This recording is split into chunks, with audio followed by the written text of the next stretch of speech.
rabia, cuando ya empecé a grabar.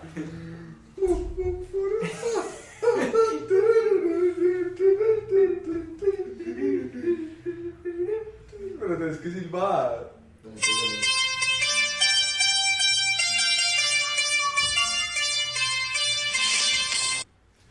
Hola, muy buenos días por la noche. Estamos hoy como todos los lunes. No hay nada más igual que un lunes de otro lunes.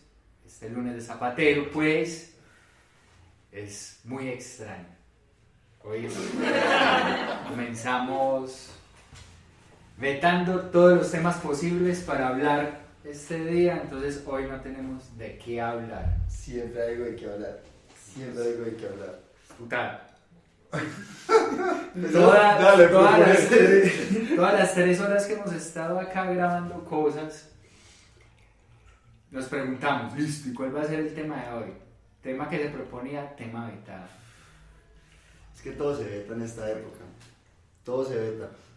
Aunque me parece que el hecho del veto como tema es divertido, podría llegar a serlo. ¿Qué es lo que nos censuran hoy? ¿O qué nos censuramos hoy? Yo no entiendo el tema, ¿me explica? Pues, pensa, para llegar a esta conversación, estábamos pensando en de qué cantidad de cosas no podemos hablar por X o Y motivo. Afuera de cuánta cantidad de cosas no podemos hablar por X o Y motivo. Pues nada más empezar a hablar de literatura o filosofía en una reunión social es casi como un veto implícito porque quedas... O sea, ya entendí, o sea que vamos a hablar de por qué debemos matar a algún latinoamericano. No vamos a matar porque hay que matar a algún. Pero hay No, quedó vetado. hay una razón por la que se fueron vetando uno a uno temas durante las conversaciones anteriores, porque pues la idea del lunes de Zapatero es que sea una conversación casual, no planeada. De hecho, algunas de las personas que escuchó los anteriores lunes de Zapatero le pareció demasiado extraña que fuera esa la idea de estas conversaciones. Digo, no, es imposible que no hayan planeado las conversaciones, que hayan hablado de repente sobre el Día de la Raza, que hayan hablado de repente... Era el Día de la Raza, no era tan difícil.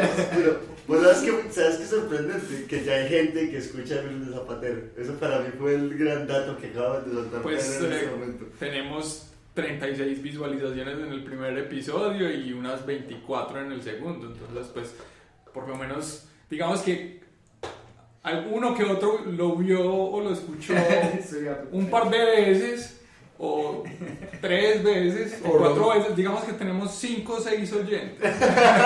Digamos que tenemos unas familias muy comprometidas, mejor, así como muy queridas. No, mi familia no puede escuchar esto. ¿Por qué? Porque empezaste con un puta. Sí. Sí, ahorita me vetan en la casa. Pero el tema de las groserías a mí me parece genial porque es un tema que en familia es súper contradictorio. Mi familia es como muy abierta para hacer ese tipo de groserías, pero muy cerrada en muchos círculos en ese tipo de lenguaje. Y es una cosa que termino vetando y que es muy difícil. Hay veces las groserías uno, no sé, es como que una encarnación vital del lenguaje, se lo apoderan a uno y uno termina echándole putazo de un momento a otro, afirmando algo y termina. Y para ser profesor, eso sí que es duro para mí. Pero entonces que habría que hablar entonces del lenguaje que está socialmente aceptado o que es socialmente correcto.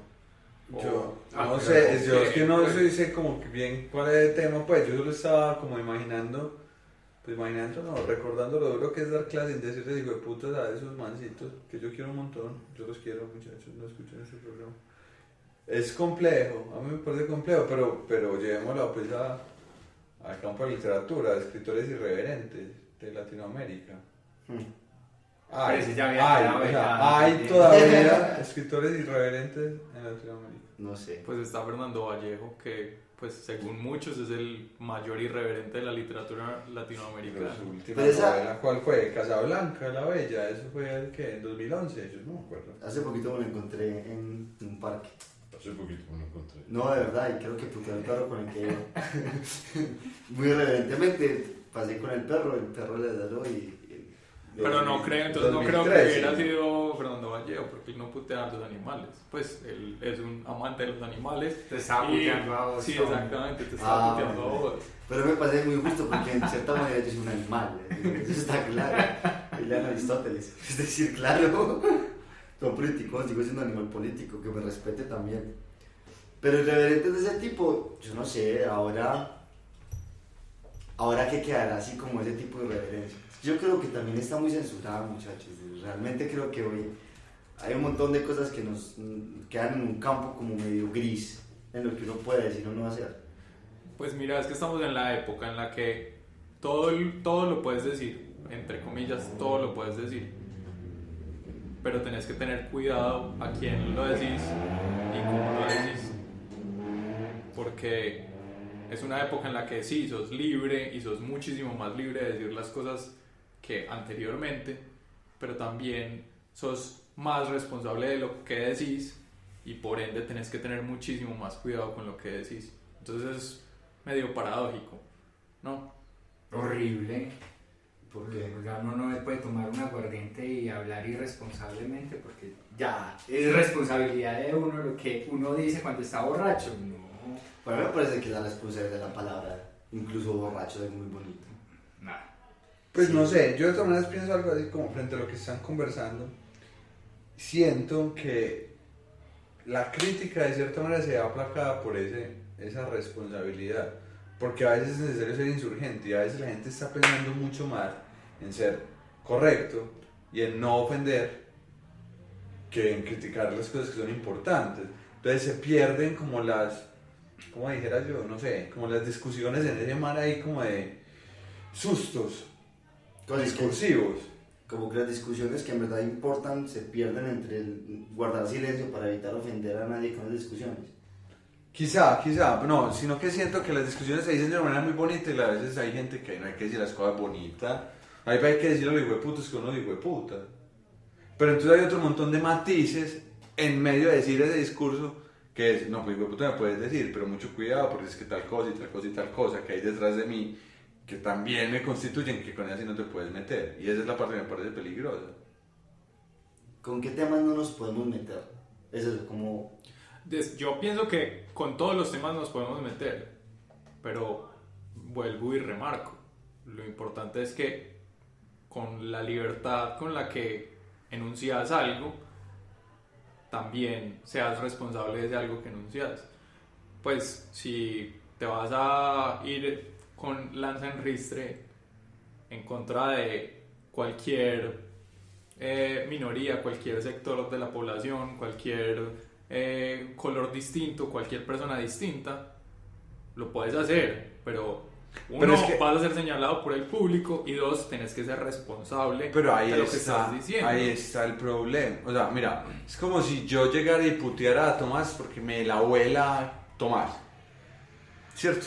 Pero Tomás pertenece a una comunidad musulmana en la cual entonces no falta el hijo de puta de afuera que no va a ser él, no va a ser Tomás, pero el hijo de puta de afuera que me va a decir que entonces yo no quiero a los musulmanes, yo odio a los musulmanes porque es que Tomás me cae mal. Yo creo Pero que... O Tomás me cae mal porque Tomás me cae mal y ya. Sí, Tomás pero- no me cae mal, pues. Eso Pero, era- pero ahí es donde va la responsabilidad de tu discurso, que es vos tenés que evidenciar que el otro pertenece o se identifica con ciertas cosas y en ese sentido tenés Yo que él- saber... no, él lo puede decir, hijo de puta, y yo quiero. Sí, vos le entonces- puedes- sí, nadie te está Pero hay que diciendo ser que no puedes responsable decir. con ese putazo que estás dando. Exacto. Yo creo que el tema ahí va... Porque es es que que- estoy diciendo porque hijo es de que vos puta no musulmán. puedes decir- Estoy diciendo hijo de puta. Pero resulta que ese hijo de puta es un musulmán. Y Que ahí donde viene que es un tema como de... entonces mi responsabilidad, espérate, mi responsabilidad radica, entonces yo me tengo que resguardar en mis grupos cercanos para proteger mi palabra y mi discurso. No. Entonces, ¿qué genera eso? Espérate, ¿qué genera eso? Entonces, que los grupos se constituyan en grupos cerrados, que no se homogeneicen y que de cierta manera haya una discriminación del otro. Entonces yo no me voy a meter con vos, pero es que de pronto te ofendo y como tengo que ser responsable, entonces mejor te evito.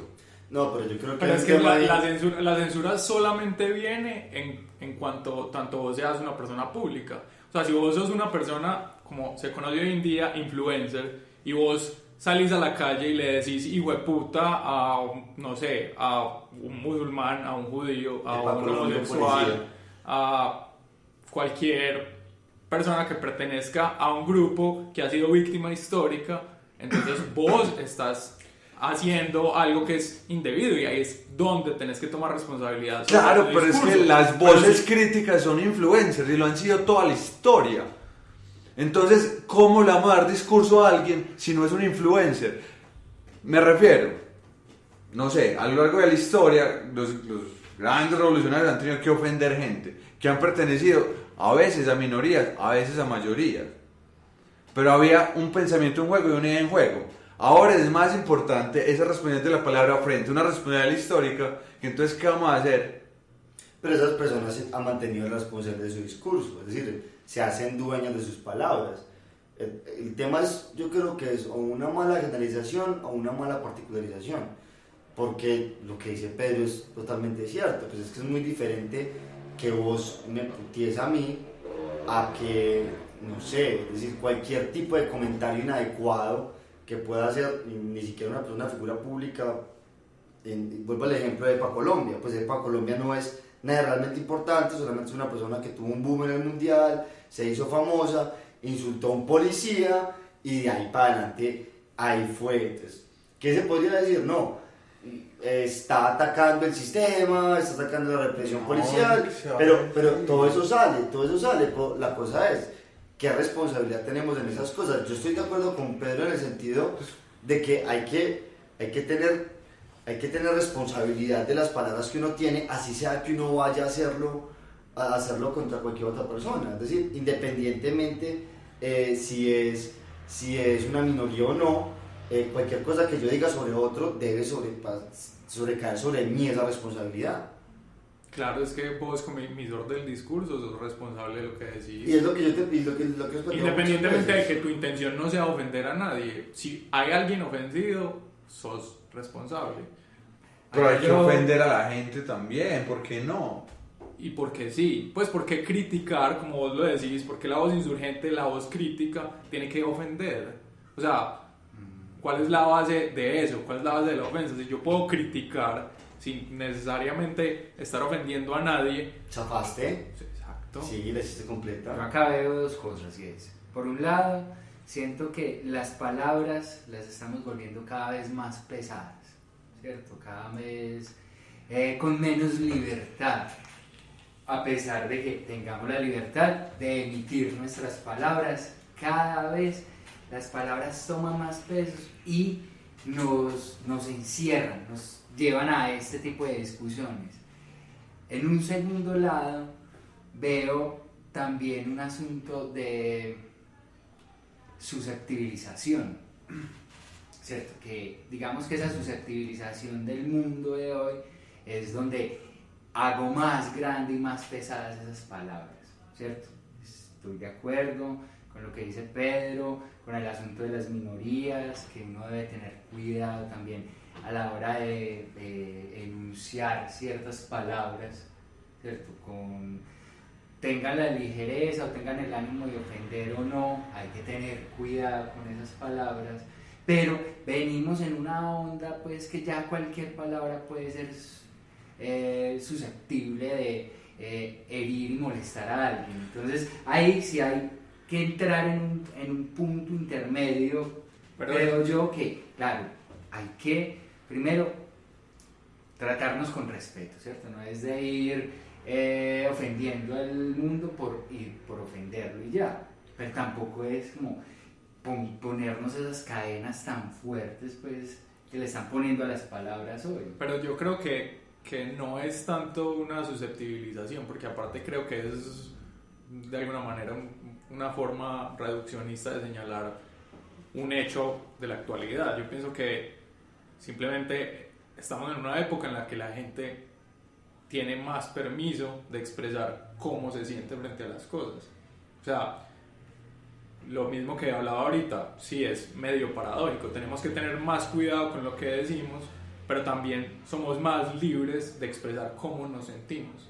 Y pues es una realidad actual, sí, o sea, somos más libres de decir cómo nos sentimos, y eso incluye que si me siento mal puedo decirlo y te puedo decir, mira, o sea, eso que estás diciendo me ofende y quisiera que no lo dijeras. Ya, hay gente que reacciona de distintas maneras, pero no creo que sea una susceptibilización, sino una oportunidad para expresar emociones y sentimientos muchísimo más Pero grandes dejemos que de en hablar otras de épocas. Dejemos de hablar de lo abstracto y vayamos a lo concreto.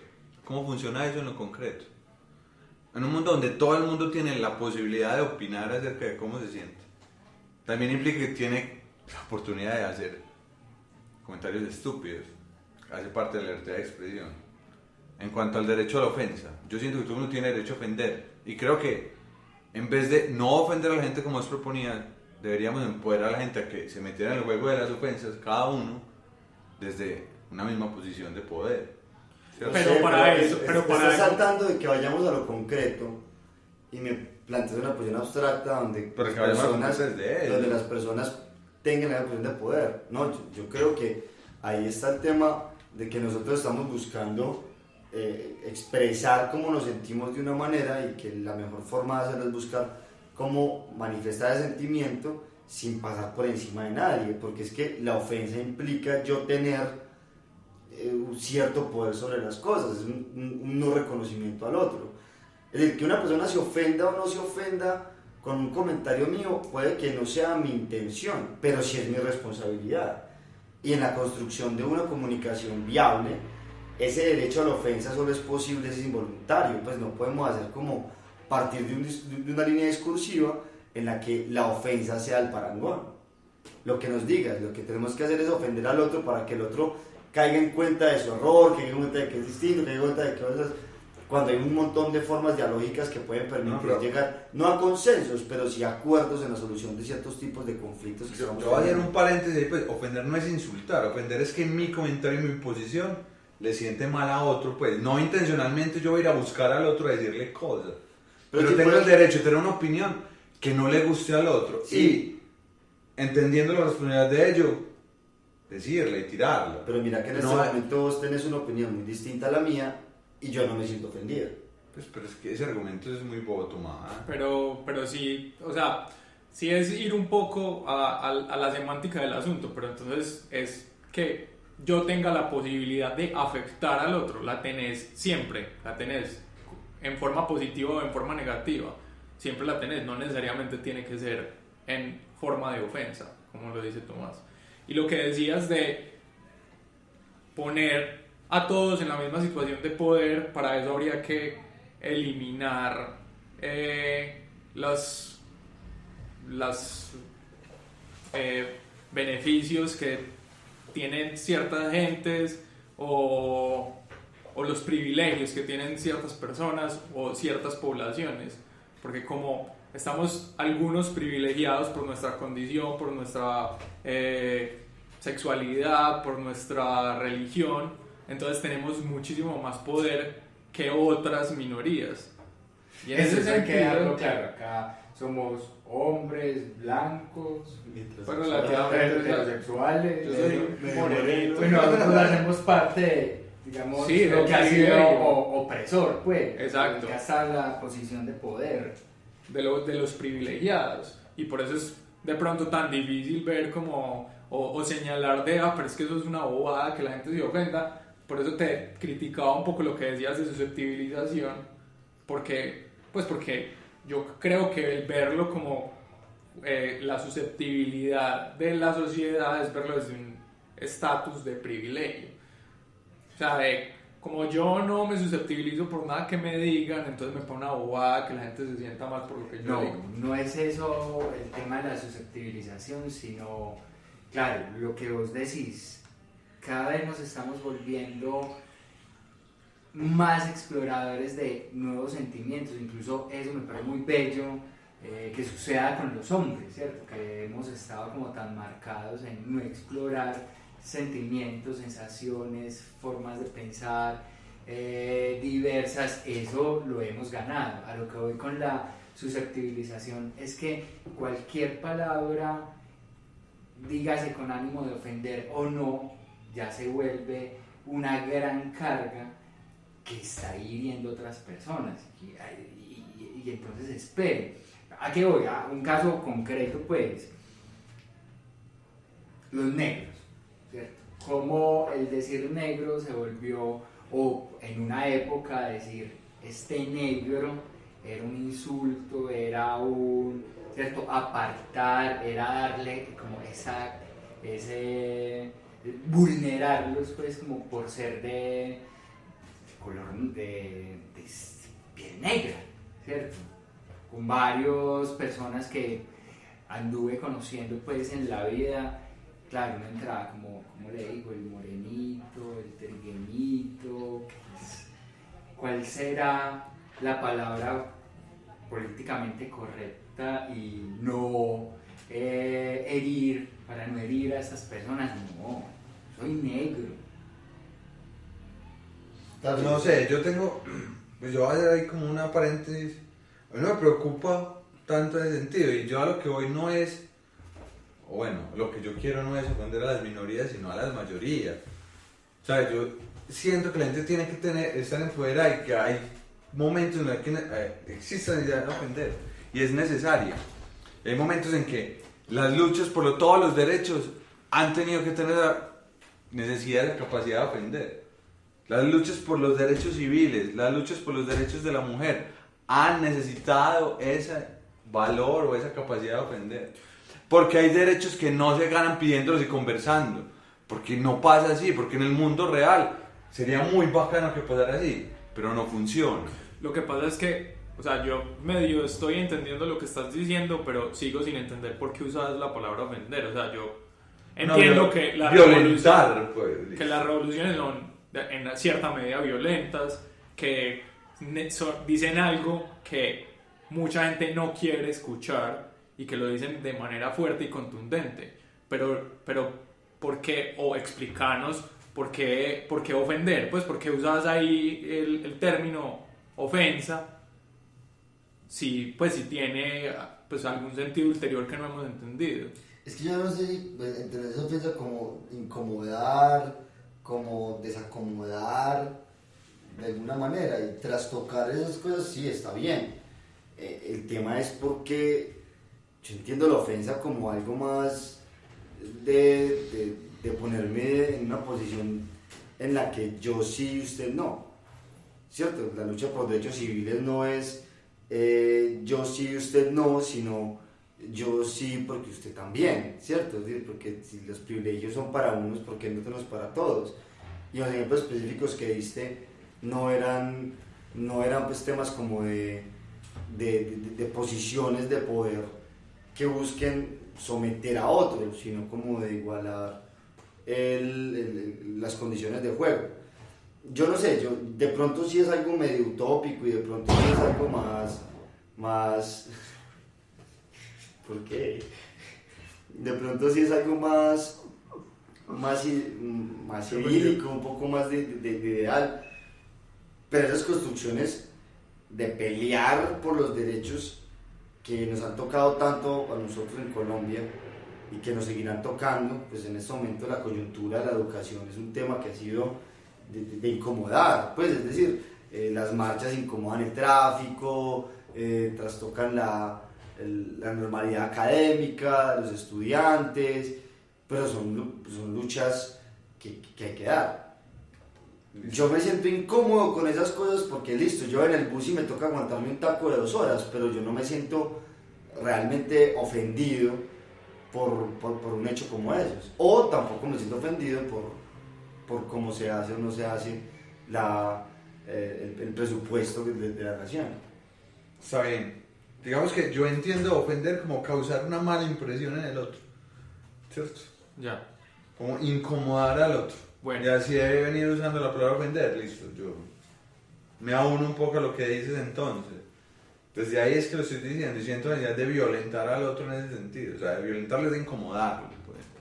Creo que debe haber un derecho a incomodar al otro. Cambiemos la palabra, pues, no ofender, a incomodar. Eso me gusta. A joderle la hijo de puta vida al otro, a molestar al otro, a decirle, parce, ¿sabes qué? Coméntelo. Ustedes que son profesores, yo... Espérate que la gente se pronunció.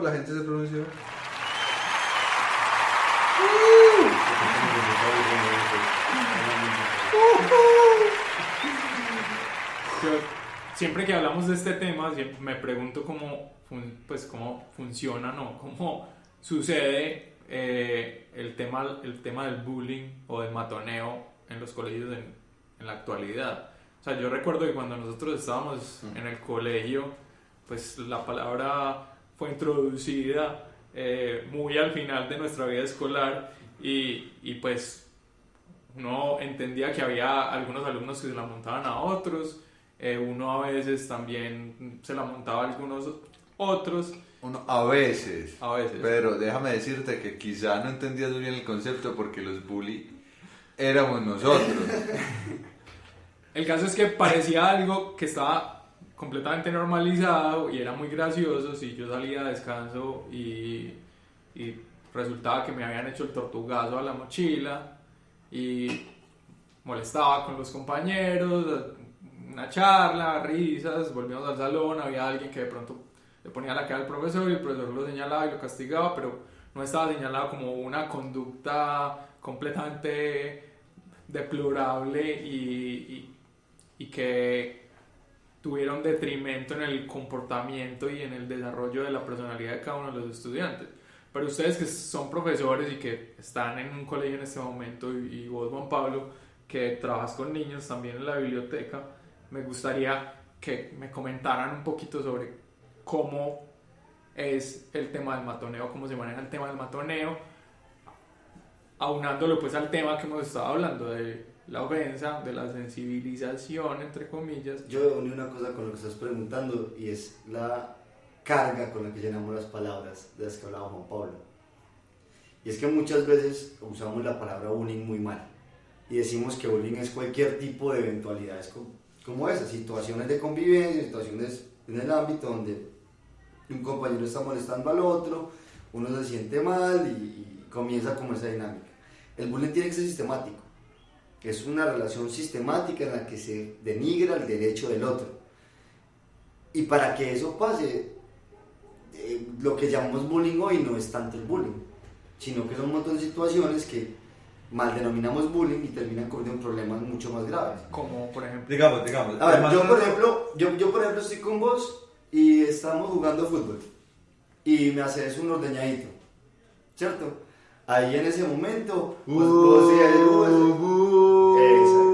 todo el mundo me señala, yo me siento mal porque me ordeñaron, me metieron un gol y quedé en ridículo, pero eso a esa altura no es bullying, eso es una persona humillando a otra, que puede ser lo bueno que quieras, pero no es bullying. Ahora, si cada vez que yo paso por la cancha, ¿cierto? O yo decido no volver a jugar fútbol, porque cada vez que yo cojo un balón, vos me reiterás esa cosa de que vos sos mejor que yo y me humillás cada que yo estoy ahí, está planteado claramente el hecho de que ahí sí es sistemático, es repetitivo, se ha vuelto una reiteración en ese comportamiento y termina siendo ya un detrimento de mi persona.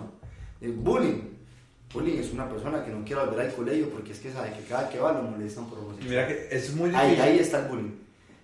Ahora, que a uno lo digan cualquier cosa en el salón, es un entorno de convivencia que bien se tiene que manejar desde los temas. Ahora en este momento ya no es como un tema autoritario o restrictivo, sino venga, sentémonos, hablémonos. Claro, cualquier maltrato es un maltrato en últimas, pero no todo maltrato es bullying. Pues. Porque pasa que es imposible ir por ahí en la vida sin enfrentarse al otro en algún momento del día. ¿Sí o qué? Digamos, el caso del ordeñadito. También puede pasar que al que lo ordeñaron le dé mucha putería y empuje al otro. Pasa. Situación de convivencia. Hay gente que es más intolerante, gente que es más bandera, gente que está brava, está pasando un mal día. Pueden pasar millones de cosas. Reprochable, claro, pues no debería hacerlo, pero entonces uno va y le dice, parce, no seas así, weón, no seas tan descarado, no lo empujes. Pero el bullying ya es metódico y sistemático. El bullying es cuando uno empieza todos los días a decir, Tomás, motilate, Tomás, que con rápido, Tomás, parce, te estás quedando calvo, hey Tomás, te estás quedando calvo. Pero Tomás está quedando calvo. Es cierto. Hace mucho bullying en mi casa por eso. Pero se vuelve metódico y con la intención de que se sienta mal todos los días, siempre, y ejercer esa autoridad o ejercer ese poder sobre el otro para volverlo menos. Muy teso. Eso es muy horrible. Hablando de esos temas pues también con un colega que saludo, Emilio. Emilio no nos está escuchando, man. Nos va a escuchar. Que ya lo saludé. Le toca. Cierto, de cómo, digamos, hay unos temas que se vuelven casi temas de moda y de consumo, y entre esos el lenguaje incluyente, el abrir espacios de inclusión para toda la diversidad que hay, entre esos pues la discapacidad, los pueblos gitanos, la situación de calle, en fin, que llegan, ¿cierto?, casi que a un número absurdo de segmento de población, y se ponía en la mesa también esto, la mejor forma de inclusión muchas veces es el golpe. Entonces Emilio queda como, ¿qué? Pues ¿cómo vas a decir eso? No, a las personas diferentes hay que tratarlas diferentes. Entonces por allá se le removió un recuerdo que me pareció súper bello, y es que Emilio era pues el peladito que le cascaba a todo el mundo, ¿cierto? Y le cascaba a todo el mundo como forma de decirle, venga que usted es parcero mío, venga que usted es amigo mío. A un primo de él como que le cayó una olla de aceite hirviendo, quedó deforme el primo, y después de la recuperación pues como que llegaba al grupo donde estaba Emilio con sus amigos, y Emilio le cascaba a todos pues como, y llegó el primo deforme, ¿cierto?, el diferente, y Emilio como, pues venga, casquémosle también, tan de un golpe, pan, y se fueron a jugar fútbol, todo el cuento. Años después, cuenta Emilio pues en la anécdota como, hermano, vos sabes que yo te quiero mucho. Emilio, ¿por qué? Es que vos me pegaste como a todos los niños, como le pegabas a todos los niños en el barrio. Pues vos me hiciste igual a todos. Ahí es donde voy como con el tema de la susceptibilización y del bullying, como muchas veces, digamos, esas cargas que le damos a las palabras, en vez de remediar y acercarnos, nos alejan más. Pero también yo creo que hay cierto tipo de violencia que es cariñosa. Igual yo pienso que todo tipo de violencia debe ser rechazada, pero como intentando... Dicho esto, intentando como acercarme un poco a nombrar eso de lo que estás hablando, es, o sea, pues yo sé que si Juan y yo no nos tratamos de gonorrea es porque estamos enojados, estamos tristes el uno con el otro, porque es un trato. Porque te tomaste mi café. Vos te tomaste mi café. No. Sí, no estoy pero promulgando, volviendo, no necesariamente mal, pues. No necesariamente violencia, pero sí como un maltrato cariñoso, pues. Pero hay violencias muy divertidas, es que, no sé. Lo que pasa es que este programa se pasa después de qué hora, por ahí el tema está en la frontera. ¿En qué momento esa sobre esa todo las violencia, que están en la esa violencia frontera deja de reconocer al otro o lo potencializa? Porque es como, porque sí, pues es decir, y volvemos, puede que en un momento en el que estemos hablando de un montón de cosas, hagan comentarios, hagan formas, y que uno no sienta en ningún momento nada mal, pero en qué punto yo sé que me tengo que parar para saber que al otro no se va, no estoy denigrando, sintiendo que soy superior al otro, sino estoy en posición de poder al otro, que es para mí como profesor lo más difícil, ¿cierto? ¿Cómo distinguir cuándo es un comportamiento normal? Ni siquiera normal, esa palabra a mí no me gusta, como que sea como un comportamiento de compañeros, de amigos, de clase, de patio, de camaradería, y se convierta en una resignación, porque es que ahí vamos, ¿cierto? Porque tampoco podemos caer en la justificación de la violencia, ¿cierto? Porque la justificación de la violencia, en el tema específico de la violencia doméstica, es que él me pega porque me quiere, es horrible. es detestable, execrable de cualquier otro tipo, cualquier forma de violencia. Para mí eso es, siempre he sentido que es algo muy fuerte. Nunca me ha tocado, gracias a hablar que hermano, nunca me ha tocado que algo cercano en eso, pues siempre he pensado pues que lo violente a uno de una manera, la persona con la que vive, con la que confía, su pareja, su padre, su madre, yo creo que es una manifestación de denigración del sujeto total, no le queda nada. Entonces, para mí siempre es una pregunta, ¿dónde me paro yo? Y esa vaina de actúa como tal, actúa con nosotros como quieras a ti, me parece un poco complicada, porque lo que dice Pedro, a mí el día que Pedro o Juan se no me dicen ahí, entonces que gonorrea, yo digo como que les hice. No, a mí me Pero parecería aterrador el día Pero también yo que creo yo tengo un despecho, parce, y que tengo una tusa, y que llegue donde ustedes o que lleguen donde mis amigos y que me abracen y se pongan a llorar conmigo y que no me digan, deja de ser huevón, que perdiste una nena súper buena y que me... Ese bullying lo saca uno del despecho. Sí, Que, sí. que todo Igual, yo yo van a también- llorar con uno, parce. Fatal, yo no quiero, Es que- sería horrible. Yo también quiero hacer ahí pues meter Sí. la cuchara, Pedro, a vos no rechazas todas las formas de violencia, porque a vos como a mí nos gusta el boxeo. Chan, chan, chan. Aquí no hay efecto de chan, chan, chan. Chan, chan, chan. O sea, Guarda, el tiro. boxeo es deporte. Violento. No, Después de Violento. eso a los criterios freudianos. Con respecto a dos cosas. Una, la que decía Tommy, de el que debo tratar a los otros de la manera en la que yo quiero que me traten, creo que está completamente errado y es el error número uno de los temas de alteridad, porque yo no puedo tratar al otro de la manera que yo quiero que me traten, porque no conozco perfectamente al otro y al reconocerlo como distinto y no como igual, tengo que tratarlo como él quisiera que lo traten, ¿cierto? No como yo quisiera que me traten. Y con lo que decía Juan, de al distinto hay que tratarlo distinto, yo pienso que sí hay que tratarlo distinto.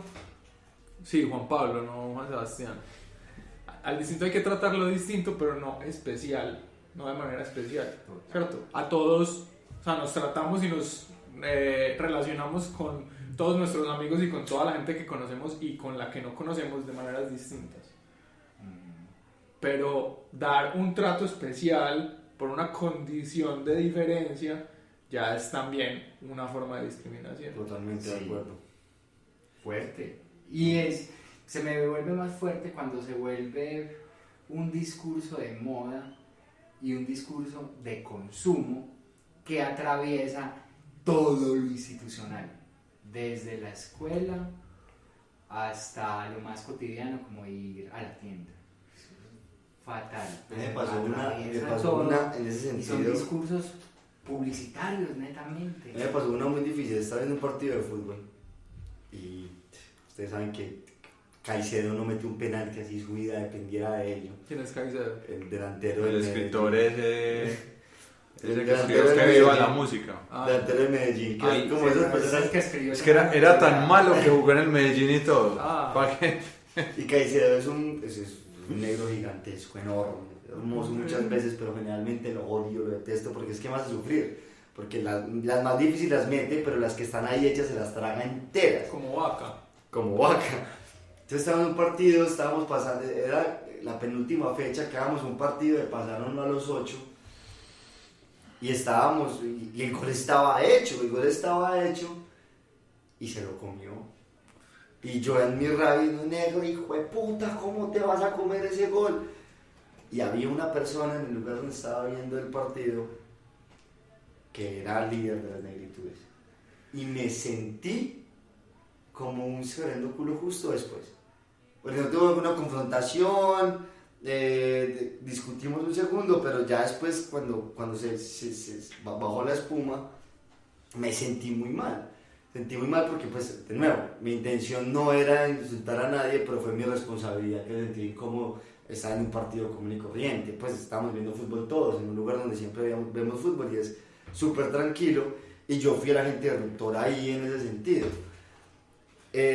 Tiempo después logré hablar con la pareja de esta persona y le manifesté que yo me sentí muy mal después y que que ya terminado, entonces no le pude mandar mis excusas reales, pero la conversación llegó a eso, era como, es que es muy difícil, porque incluso para mí que era la pareja, era como tener que defender algo que no tenía por qué ser defendido, porque pues que no tiene nada de malo ser negro, y malo Caicedo, y se come ese gol, ¿cómo lo va a hacer? Y hoy lo adoro también pues como jugador, pues porque nadie quiere de más, no es políticamente correcto, nadie quiere a Caicedo. Yo quiero a Caicedo, es una discusión del Medellín. Debería haber como... Más malo que Nazarit. Como índices de popularidad o de aceptación de los jugadores de fútbol también, no, y de las personas públicas, pues, y de los influencers, como sacan índices de popularidad y de aceptación de los presidentes, Encuesta Gallo. exacto, pero también de los jugadores de fútbol y de Claro. pues, como estadísticas. Dairo Moreno on the top of the bottom, weón. Me gusta mucho cuando, digamos, hay grupos que toman esas palabras que los han sacado y los vuelven como todo un discurso de dignidad también. Pues pienso en los sudacas, ¿cierto? Pienso en los negros que dicen, yo no soy morenito, yo soy negro. Pienso en los homosexuales, yo soy homosexual, ¿cierto? Que ya cogen ese discurso y lo alivianan también y empiezan pues como en un asunto ya más tranquilo, ¿cierto? Sí, o sea, asocian el insulto con el orgullo y recontextualizan la palabra, pues eso es muy importante que se haga en la sociedad, pero también hay que desnaturalizar esos conceptos o esas palabras que han sido normales o de uso común toda la vida, pues. Entonces no es un tema de políticamente correcto porque a los negros le hemos dicho negros siempre, pero siempre nos hemos referido a los negros como algo malo. Entonces, por más que mi intención no sea ofender cuando enuncio alguna frase que tenga la palabra negro, hay que saber que puede haber alguien que se sienta. Pues, o resignificar. No, llega un sí. punto en que va a resignificar, es decir, por ejemplo, Kiomi Negro, que ya incluso, pues por más que desde el punto de vista de nosotros se transforma y viene. Ahora, ese No te lo español de Tomás IQ, mi negra María Tomás. yo creo que Es que yo Tomás creo en que español. ¿A qué me refiero, cierto? yo creo Voy a que deberías recomendar- eliminar esa palabra de tu vocabulario, Sí. Tomás, porque cada que la decís suena como a esclavista, a No, ofensiva, para nada. total. Pero solo vos, o sea, no el Para mundo, pero solo vos Para nada, en tu para nada. vocabulario. Yo los voy a dejar con una recomendación, ya nos tenemos que ir porque se nos acabó el tiempo de grabación, con un poema muy bello que me acordó Tomás, no por sus ínfulas de esclavista, pero un poema muy bello sobre las negritudes, de Victoria Santa Cruz, que se llama Me gritaron negra, y se encuentran por ahí la versión de una niña hermosa que lo canta, es maravilloso. Ay, Bueno. ¿qué hacemos aquí? Nos despedimos. Aquí decimos que recuerden seguirnos en redes sociales, estamos en